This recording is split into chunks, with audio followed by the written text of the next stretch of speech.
Well, I use something that you taught my team. It's the 80-20 rule. Okay. So does it apply, or is it good enough? It doesn't need to be perfect. Does it apply to 80% of the cases? Is it good enough? It's a good start. And then with your knowledge, you can refine it. So yes, don't trust it blindly, but it doesn't have to be perfect to be useful. Welcome to the Snack Break, where leaders in the post-sales like implementation, support, account management, and customer success are going to talk about growth and retention. Make sure to tune in, grab a coffee, and listen to this episode.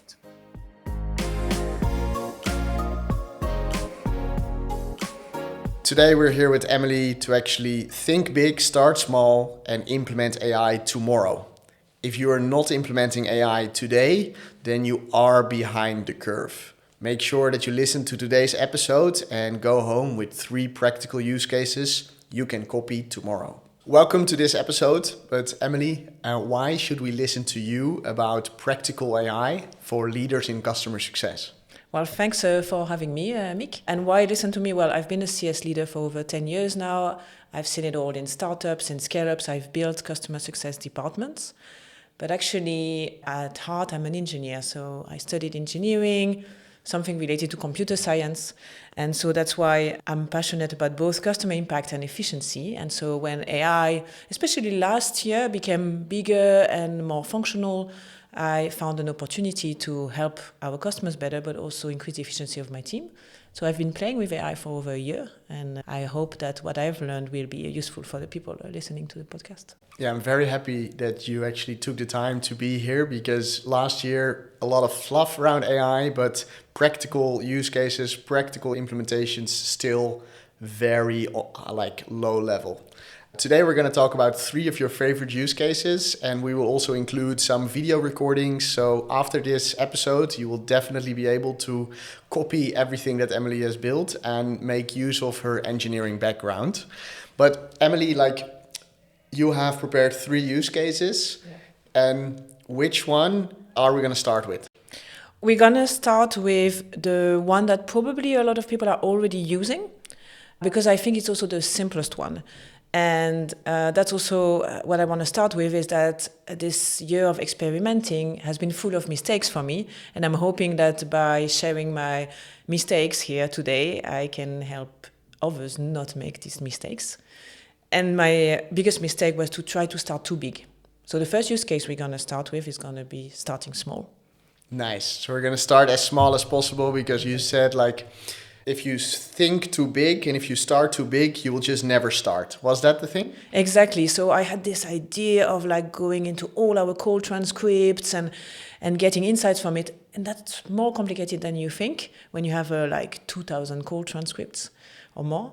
And it's really what unlocked it for me was someone told me, well, start small. Don't start to automate a full process. Just start to automate a small part of a process, the part that is the annoying part. And that's how it unlocked it for me, and that's how I got started. So let's automate step by step and learn from your mistakes. And I'm very excited to help the listeners and the audience to implement what they learned today, tomorrow. Yeah. So let's go with your first, and I think it's one of my favorites, because I even asked my grandparents and my parents, have you used ChatGPT? And nowadays they say yes. So the adoption is there. We've also seen that 75% of all post-sales professionals have used ChatGPT in 2025. Mm-hmm. I think now 2026, it will be 99%. If you haven't done it, please just do it. Start experimenting. But you have created your personal squad of assistants, you call them the squad of gems? Yeah. So I call it squad of gems because I use Gemini more than ChatGPT, but you can do the same in both, so that doesn't matter. Yeah, I call it my squad of gems, and I give them female names because I find it funny, and it should also be fun, right, when you're experimenting. But my squad of gems is basically custom GPTs or gems that you create. You give them instructions on what you want them to do. You give them knowledge, specific knowledge that you might have on your documentation, your knowledge bases, or anywhere like Confluence, Notion, etc. And you give them personality and things to do. So if you want to find ideas on how to build these gems or assistants, you think about, okay, what is an input I can give to these assistants? what do I want them to do with that input and what is the output I want them to do. So I have 3 that I brought here today. These are my 3 favorites. Also, these are the 3 that I think others can use, that are not too specific to my company. The first one, I call her Patty Partner. And I think if you're a CS leader, you can start there. Create a sparring partner that knows how customer success is set up in your company, which is very different in every company, right? That knows the job descriptions of your team members, that knows all your processes, your customer health score, your segmentation, etc. And then whenever you have a new idea or want to implement something new, have that sparring partner challenge you. And are you not afraid that this virtual sparring partner is going to replace your team actually talking to colleagues? No, because I think it should be part of your process, right? When you build something, it should not be the only point of feedback you get, right? But for me, I find that quite often I have a lot of ideas around something, and it helps me put shape into my ideas. And it helps me also poke the holes where I maybe didn't think of something. But it cannot be your only sparring partner. Actually, I have the same. So to prepare for this podcast, I actually uploaded our speaker notes. And then for the last few days when I was on a bike, I just asked my sparring partner to help me. What questions do I need to ask? What should I approach it? And I love it because I'm walking, I'm biking, and I just get my sparring partner in there because I love talking more than writing. So therefore, I'm completely on board with your solution. And how can you help people set this up within a day? Yeah, I mean, just do it. Just go in. It's really easy. ChatGPT or Gemini, they help you do it. I will give at the end of the podcast, so that people listen to the end, a small tip on how you can write your prompt more easily. And for me, it has been instrumental because I started at a new company 1 year ago. I had to build a lot of things from scratch. And one example is I had to build a workload calculation for my team. And instead of spending hours thinking about it, designing it, I spent 1 hour only with my sparring partner, and I had something pretty decent. I love it how you said it also blank page syndrome. Yeah. So that's if you want to start on something, but you really don't know in which direction you want to take it, you can use it. I would be careful though with that, because I find it more valuable when I first reflect myself personally, put my ideas down, even if it's a messy list of ideas, and then use it as a sparring partner, than using it from scratch. But from scratch can help trigger some imagination. I think everyone is different. So some people just need something to start, and then they can say, this is wrong, this is wrong, this is wrong. So they can improve on top of something that's there to get it from 1% to 100%. But for a lot of people, getting from 0 to 1 is difficult. Personally, I have 2 squad of gems that I use. One is, it helps me with processing product feedback into our product board. Yeah. So it's specialized to create real good descriptions for the dev team, because that's something that I constantly struggle with.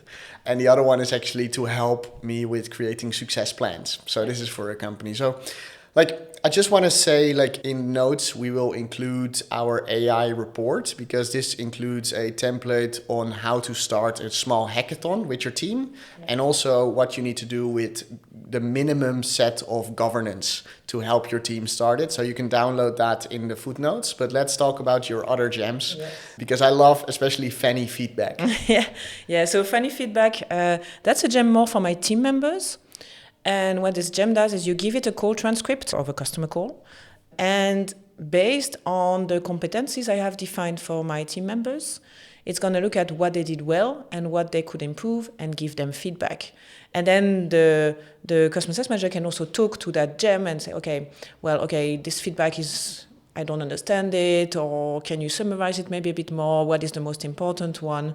And so they can get really good tips on how to improve without needing me to intervene or give feedback, because that's always time that is limited as a manager. So that's the other one. And I actually also have the one about product feedback. I think it's a really good one. I didn't put it in the list, but it's really a useful one to make a business case about your product requests. Yeah. And the last one I really would encourage CS leaders to have is the one I call Bonnie Brief. She was inspired by a former colleague of mine. Yeah.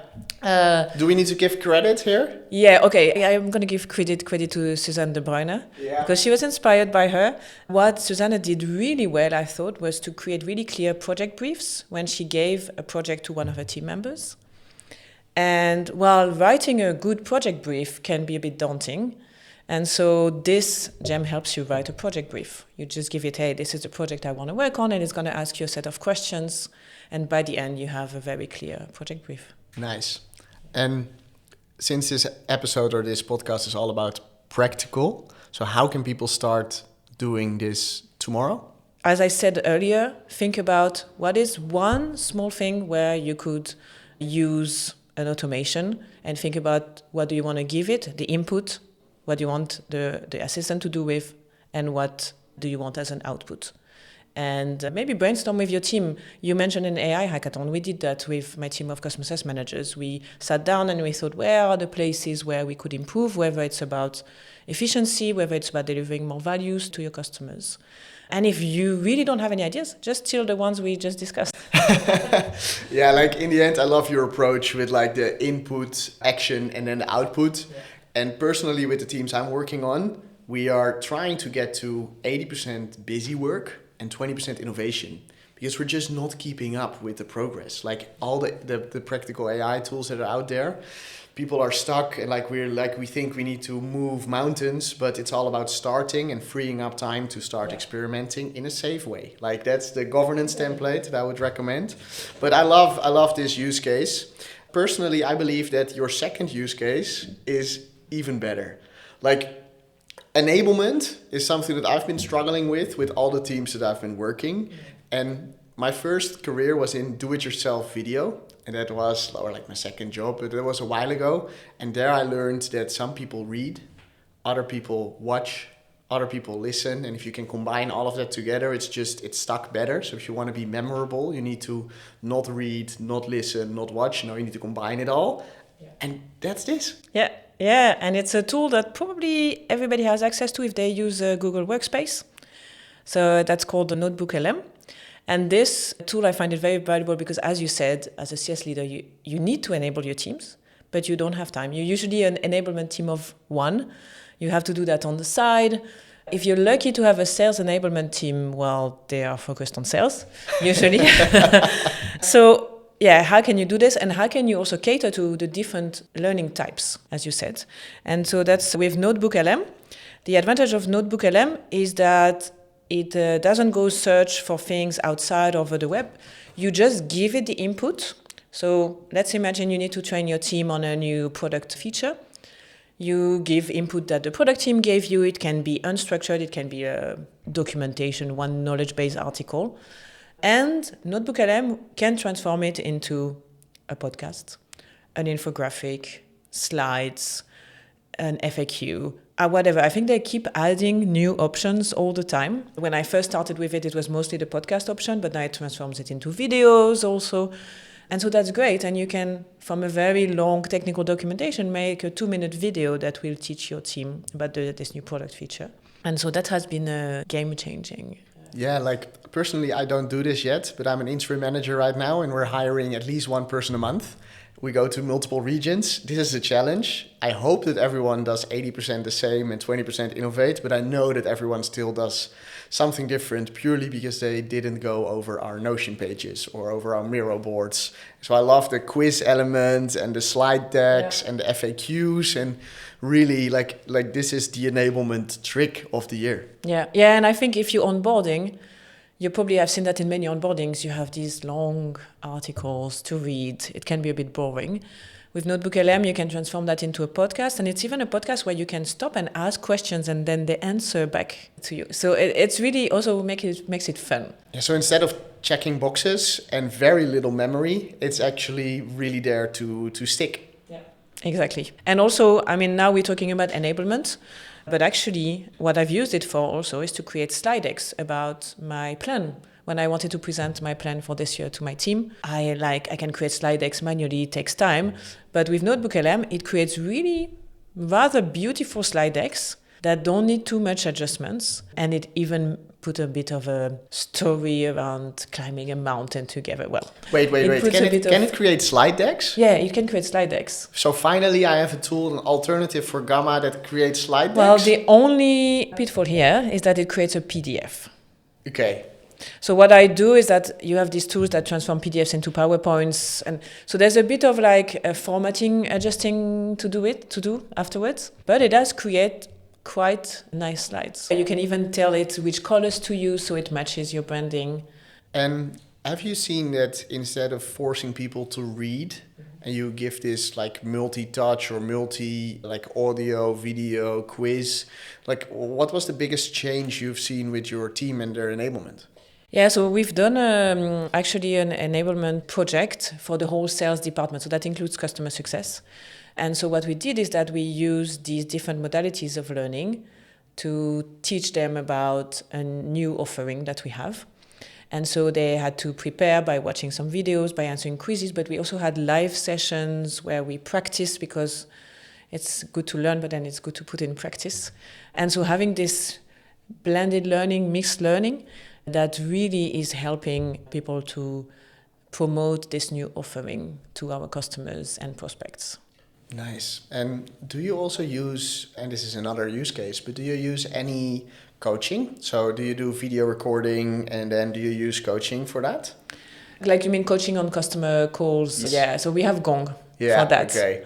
Yes. Then you do it. And so then there's already a plethora of features in Gong to help you with that, yeah. Yeah, so I love it. I think this is also around enablement. It's one of the like commonly underutilized features, because you have your new product set or new features that you need to help sell or promote within your team. Yeah.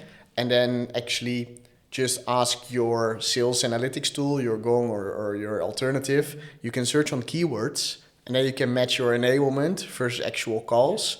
But if you don't do that yet, please start doing it, because what you try to enable and what they're actually doing in calls is probably not the same. Yeah.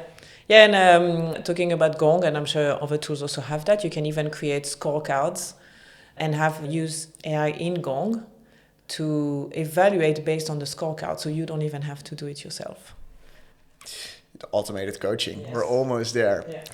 Like Emilie, just for a little bit of context, like you're a leader in customer success, you have an engineering background, but could you say a little bit of the size of the company you have been working and you're currently working, to give the audience a little bit more of context where you're coming from? Yeah, so when we talk about the customer success really roles, I've worked in 3 different companies. One was really a small startup, mobile application for events, based in San Francisco, very few people in Amsterdam. So really small, you have to build everything from scratch.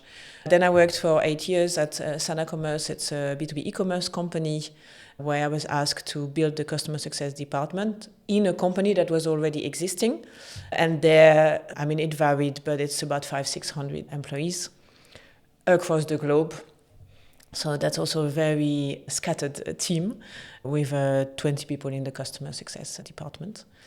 And now I work for AI HR. It's a HR learning platform. And I went back to what I like, which is building. And so I have a bit of a smaller team. I have now 8 people covering our entire customer portfolio.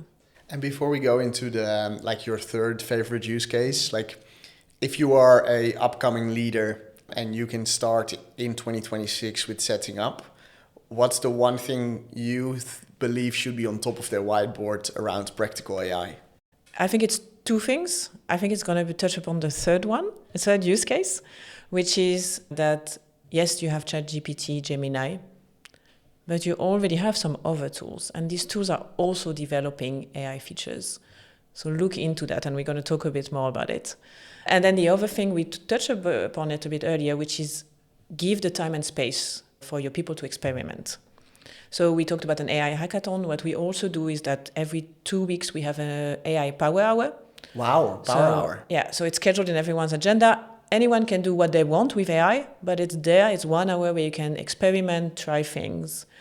And then we also have, on the weeks where we don't have that hour, we have what we call AI in action session, where we have people inside the company that are a bit more innovative than others, or that have tried more things with AI, that are coming to present topics to their colleagues so we can elevate each other.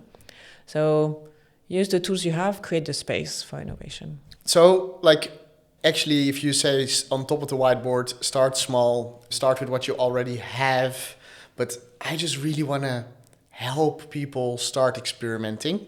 So what is the easiest way to start, like according to you, with all of your experience as an engineer?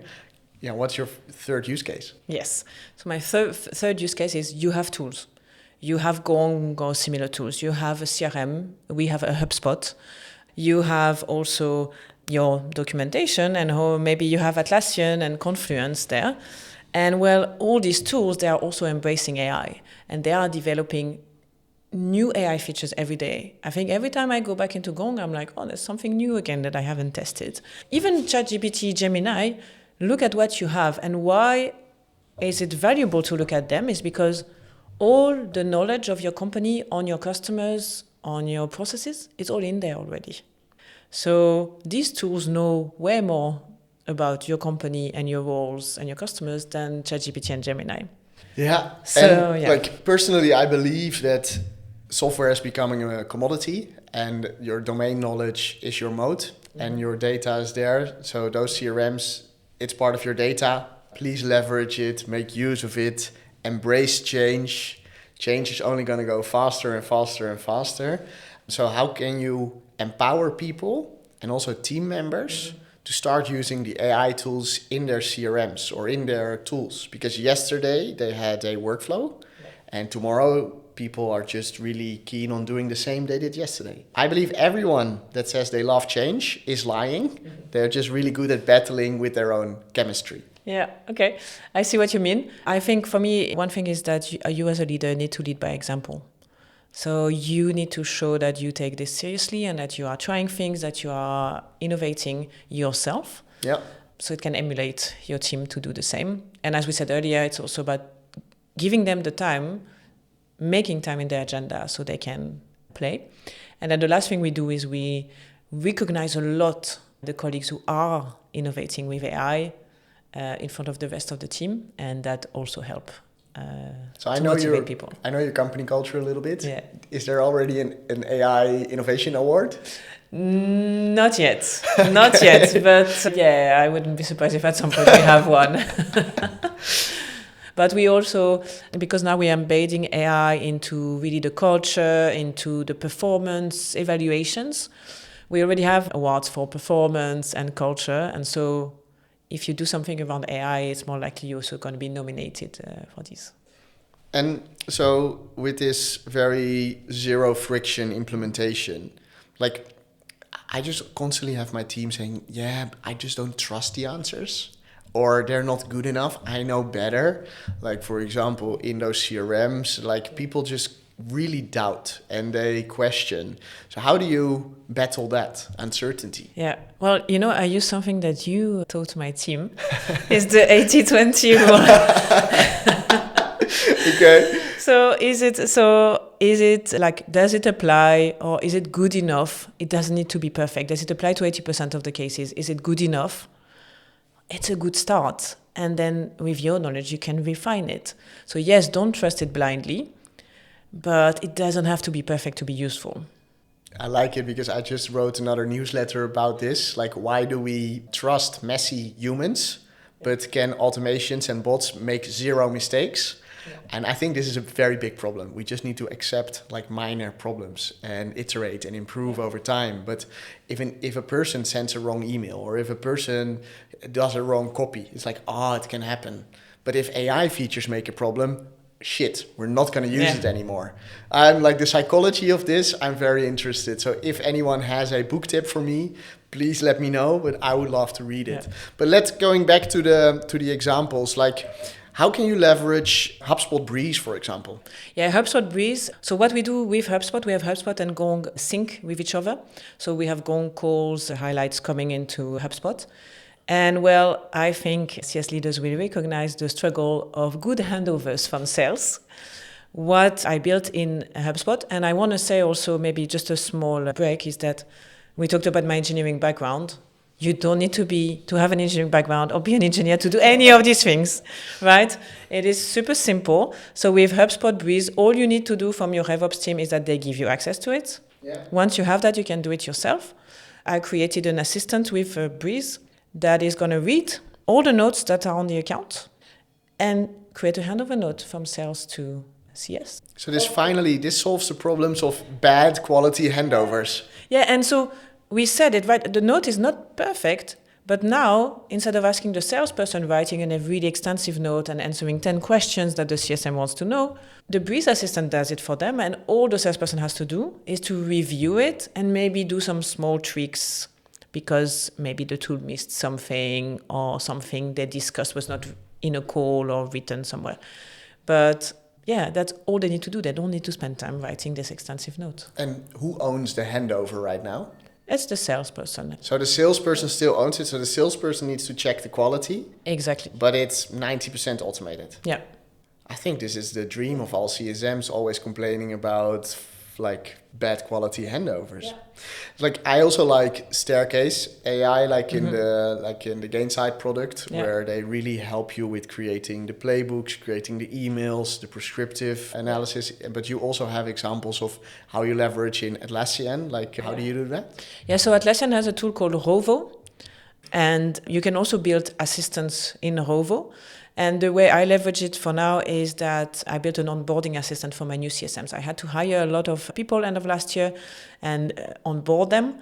And onboarding can be a bit boring if you just have to read stuff, like we said.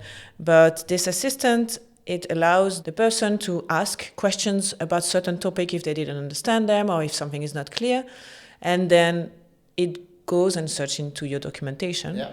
But you can also create scenarios within this assistant, and what I did is I created a scenario that the CSM can ask, can you help me practice this topic by quizzing me? And then it starts quizzing them on the topic, and it's based on all your documentation. So the only thing you need to do is the same with anything that is based on your data, is you need to have good documentation or good data, right? Shit in is shit out. Out. Exactly. You said it. Like I'm also helping companies with like getting into digital customer success. And there is always your data storage, structured data, automated playbooks. Mm-hmm. So there's just one caveat in this whole conversation. Yes, you can start with your AI features in the tools that you already use, but your data hygiene and data quality needs to be on point. You need to have structured data. You need to have good sources. Otherwise, you're going to have hallucinations here. So yes, start small, but look at where the data is coming from and is the quality good. Yeah. So data, the structure, automation. Yes. Don't start only with automation. No. But maybe another tip I can give with Rovo in Confluence is that, well, I have 2 roles in my team, and half of the team, they're really good at writing documentation. They love it. One half, the more commercial half, doesn't like it. And I understand them also, right? It's not always fun.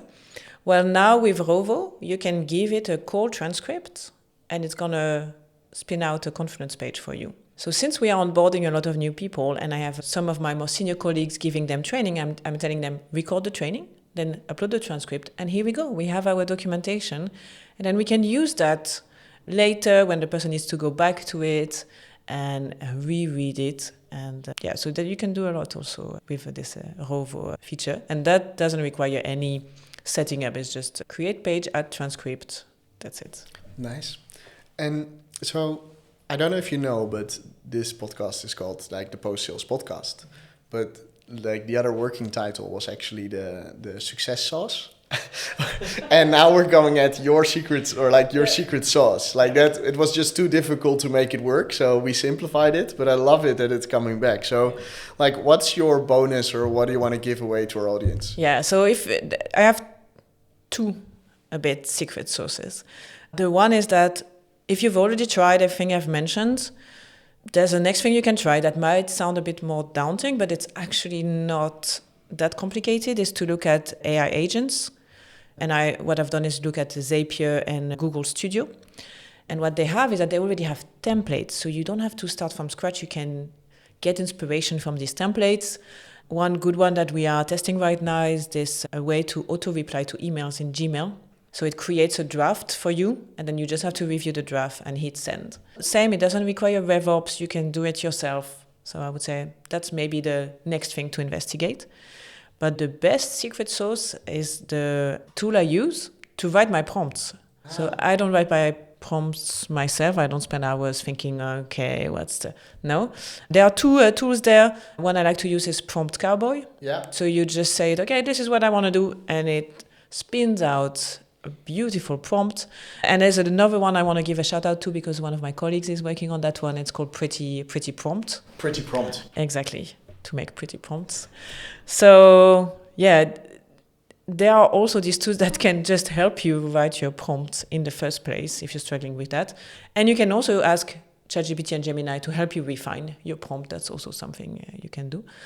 So yeah, there's always tricks to make it easier.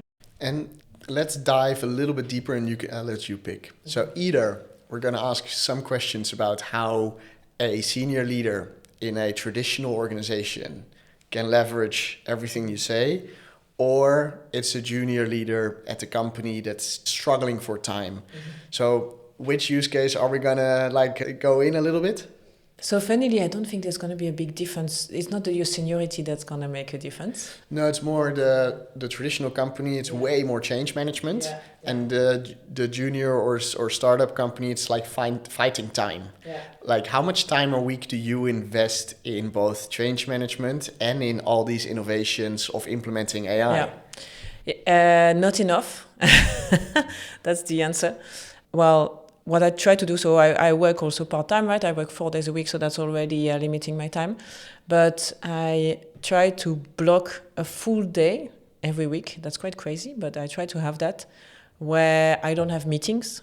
And I don't spend a full day on AI stuff. I have other things to do, but at least out of that day, I try to have 1 to 2 hours every week to play with it. Because the thing is that when you're testing AI, it takes time to get things done.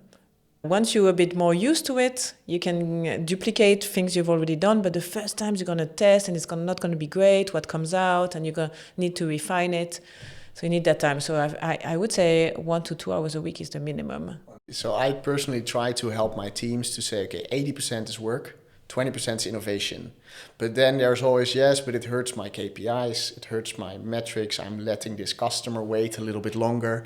So I really try to get them out of that space with helping KPI setting, short-term pain, long-term gain. But I do feel that it's just a constant struggle. So thank you for opening up and also explaining how much time you invest in it. And I hope that everyone can at least invest 2 hours into it. Maybe to add also to this, I would also say I've been very critical of what I try with AI, because I'm trying to really think before I try something, is it going to help me be more efficient? Is it going to help my customers in any way? Or is it going to help my team? If it doesn't really answer one of these 3 things, it's mostly just for fun, which I like to do sometimes, but let's be honest, our time is limited. So, and that's how you can also convince your team, is that they need to see the value themselves. So they need to work on things that help them be more efficient or deliver more value to customers. Yeah, I hope we've inspired some people to start with a hackathon, to either create a squad of gems, start with NotebookLM or any of the other tools or practical use cases that you described. But if there's one thing that I want to thank you for, is that start small. Yes. Think big, start small, and just improve day by day. Yeah. I loved having you here, Emilie. Thank you very much for taking the time. Thanks, Mick, and thanks for everyone who's listening or watching. I just have a small ask for the people who heard this podcast, is that I think we can learn a lot from each other. So I'd love to hear what you've built after listening to this podcast. Nice. So it will be in the speaker notes. Connect with Emilie on LinkedIn, and we'll connect people, because that's what we love to do. Thank you. That's it for today's snack break. If you like what you've heard, make sure to follow and subscribe and share this with your colleagues. We hope you'll join one of our events in Europe's biggest tech cities. Make sure to follow the CS Snack event page, and let's learn together.